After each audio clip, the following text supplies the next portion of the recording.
윤석열 전 대통령의 형사재판 8개 가운데 1개 재판의 대법원 판단이 9일 처음으로 나옵니다. 공수처 체포영장 저지 관련 특수공무집행 방해와 국무위원회 계엄 심의권 행사를 방해한 직권남용 혐의 등의 재판입니다. 관심은 재판의 생중계 여부입니다. 이 사건을 심리하는 대법원 3부는 4명의 대법관으로 구성됐습니다. 과거 대법관 전원이 참여하는 사건을 생중계한 적은 있지만 소부 선고를 생중계한 적은 없습니다. 대법원은 선고가 이루어지는 법정에 생중계 장치는 완료한 것으로 알려졌습니다. 다만 아직 생중계 여부를 결정하지는 않았습니다. 윤 전 대통령 측은 생중계가 부당하다는 반대 의견을 낼 것으로 보입니다. 대법원 선고의 피고인 출석 의무는 없습니다. 윤 전 대통령은 9일 선고일에 출석하지 않을 것으로 보입니다. 이 사건과 관련해 항소심은 징역 7년을 선고했습니다. 1심 징역 5년보다 형량이 2년 늘었습니다. 1심이 무죄로 판단한 부분들까지 유죄로 인정했기 때문입니다. 조은석 내란 특검팀은 1심과 항소심에서 모두 징역 10년을 구형했었습니다. 먼저 지금까지의 판단 내용을 정리하여 말씀드리겠습니다. 원심에서 유죄가 선고된 국무회의 소집통지를 받지 못한 7인의 국무위원회 국무회의 심의권 침해로 인한 각 직권남용 권리행사 방해, 사업부서 문서 관련 허위 공문서 작성, 대통령 기록물 관리에 관한 법률 위반, 공용서류 손상, 대통령 등의 공여에 관한 법률 위반 교사, 1차 체포영장 등 집행저지 관련 특수공무집행 방해, 직권남용 권리행사 방해, 범인도피 교사, 2차 체포영장 등 집행대비 관련 직권남용 권리행사 방해에 대해서는 피고인의 항소를 받아들이지 않고 원심의 판단을 그대로 유지합니다. 원심 판결의 무죄 부분 중 국토부 장관, 산업부 장관의 심의권 침해 관련 각 직권남용 권리행사 방해 부분과 허위 공보 관련 직권남용 권리행사 방해 부분에 대한 검사의 항소는 이유 있으므로 이를 받아들여 유죄를 선고하고 허위 작성 공문서 행사 부분에 대한 검사의 항소는 받아들이지 않습니다. 항소심에서 파기되는 무죄 부분은 원심이 유죄로 판단한 범죄 사실과 상상적 경합 또는 형법 제37 전단의 경합법 관계에 있어 형법 제38조 제1항 제2호에 따라 하나의 형에 선고되어야 하므로 결국 원심 판결 중 허위 작성 공문서 행사의 점에 관한 부분을 제외한 나머지 부분은 전부 파기되어야 합니다.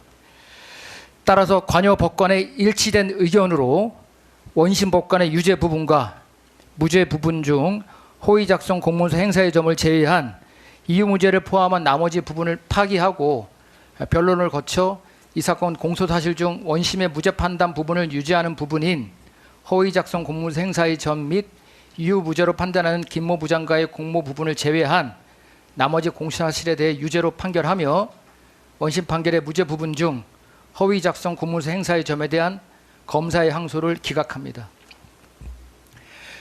끝으로 양형 이유에 대해 말씀드리겠습니다.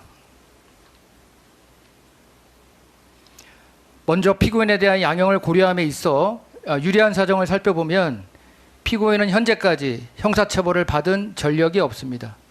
다만 피고인의 그동안의 경력과 이 사건 범행의 내용 등에 비추어 피고인이 형사처벌을 받은 전력이 없다는 사정은 제한적으로 고려함이 타당합니다.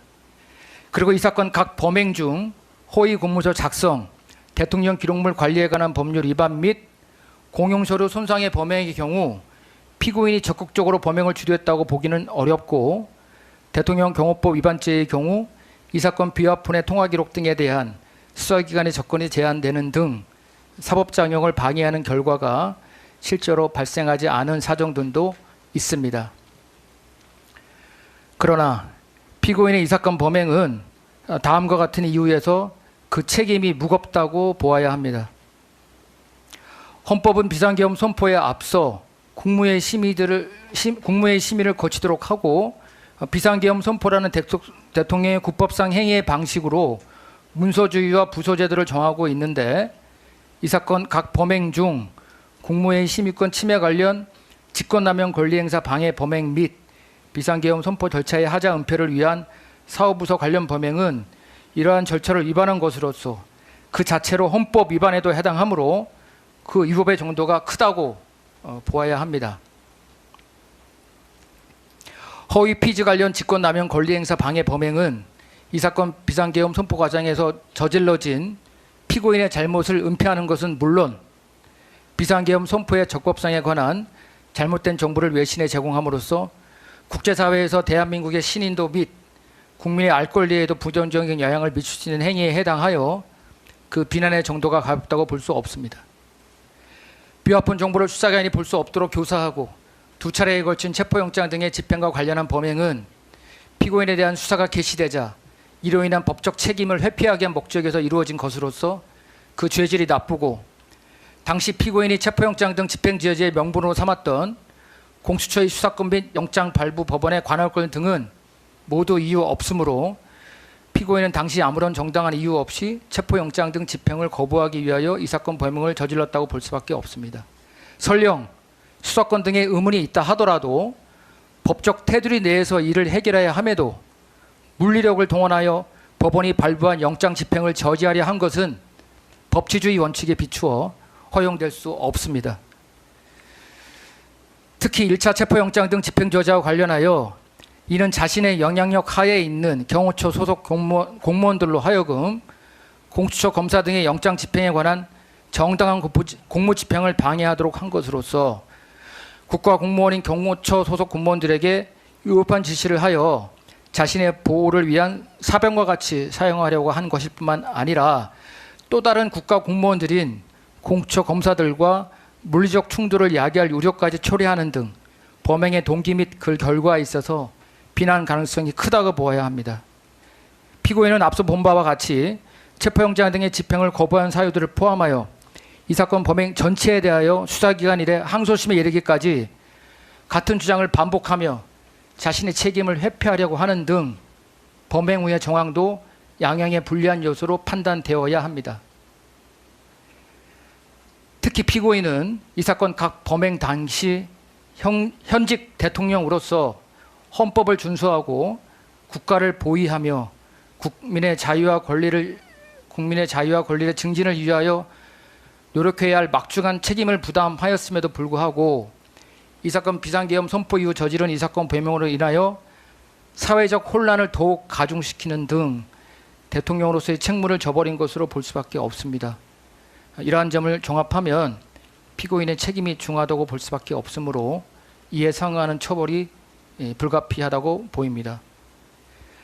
다음과 같이 선고합니다. 피고인 일어서십시오.